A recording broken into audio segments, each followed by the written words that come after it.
माता विमला साहू धर्म के शंकर के प्रतिबिंबों को ना जानकर दूसरे धर्म में प्रवेश कर रहा है।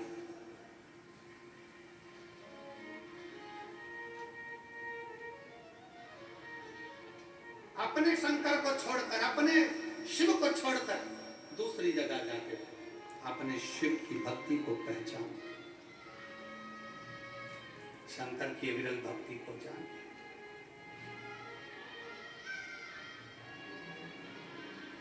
शंकर का शिवलिंग जिसके घर में, आओ, शंकर का शिवलिंग जिसके घर में है, शंकर जिसके घर में है,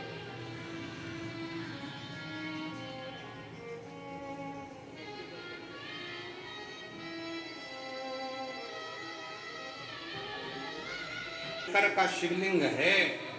तुम अगर घर में मत चढ़ाओ रोज जल, मत करो श्रृंगार रोज, मत करो रोज अभिषेक, मत करिए।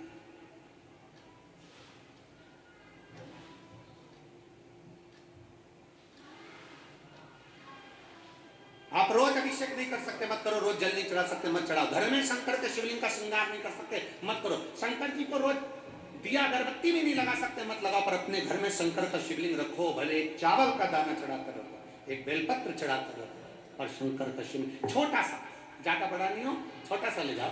15 रुपए का, 10 रुपए का, 50 रुपए का, 25 रुपए का, 20 रुपए का, छोटा सा ले जाओ और घर में रखो। एक कटोरी के अंदर रखो, पर रखो। घर के पूजन में रखो, पर रखो। उसका होना चाहिए।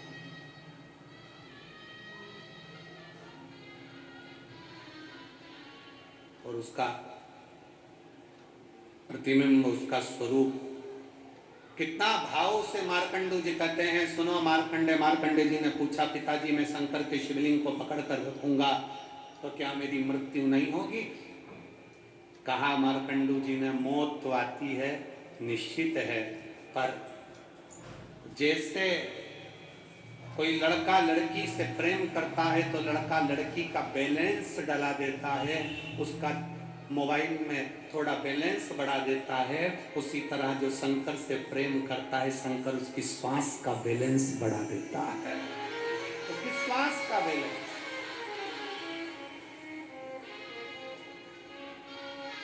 एक पत्र है,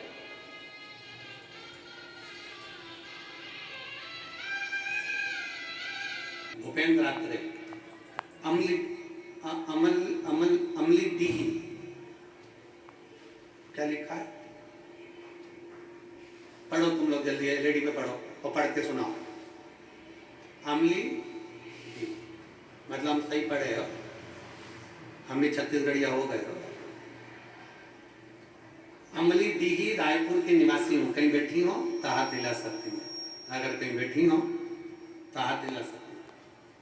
अमली दीही रायपुर की निवासी हूँ, कहीं बैठी हो, आप ही हैं, आ जाओ, एक बेलपत्र ले जाना। बच्चे आए हैं साथ में, आया हो तो लिया। निवासी हूँ, मेरा मोबाइल नंबर ये है। एक लोटे जल का मैं क्या वर्णन करूं गुरुदेव। मेरी शादी को 20 साल हो गए थे गुरुजी, 20 साल तक मुझे संतान का सुख नहीं हुआ। बड़े से बड़े हॉस्पिटल में इलाज करवाया पर कोई लाभ नहीं हुआ।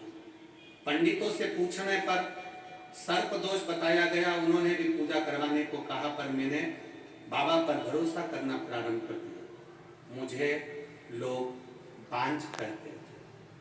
पत्र को अगर आप पढ़ेंगे, इन पत्रों में इतना दर्द छुपा हुआ रहता है कि उस दर्द का हम क्या वर्णन। मुझे लोग बांझ कहते थे। मेरी दीदी आपकी कथा 2022 से लगातार सुन रही है, उन्होंने मुझे बताया कि तुम भी सीहोर वाला गुरुजी की कथा सुनो। कि आपने सफेद आंकड़े की जड़ का प्रयोग कहा, एक लोटा जल और भोले बाबा पर विश्वास करने को कहा, और हमने वैसा ही किया। गुरुजी, मैं अपने भोले बाबा का क्या वर्णन करूं गुरुदेव। 20 साल ऐसा कोई डॉक्टर नहीं था। अब आप जीजियां मेरी बेटी हैं, जिसके घर में 2 साल 3 साल 4 साल तक औलाद नहीं होती, वो भी आस छोड़ देते हैं। तो ईमानदारी से बोलना मेरी जीजियों, 20 साल में कोई औलाद की आस रहेगी क्या? जम के तो बोलो जरा। 20 साल सारी आस छोड़ दी, तब बाबा की कृपा से मिस हो गई। बाबा की कंकर शंकर पूजन करी, रुद्राक्ष लाई, कथा पंडाल में बैठकर सुनना प्रारंभ करा और 17 दिसंबर 2023 को बाबा की कृपा से मेरा गर्भ ठहरा। सारे टेस्ट कराना, डॉक्टर ने कह दिया कि तुम्हारे गर्भ में जो 20 साल बाद गर्भ ठहरा है वो बच्चा विकलांग है। पत्र को आप लोग पढ़ेंगे, उसमें लिखा, डॉक्टर ने कह दिया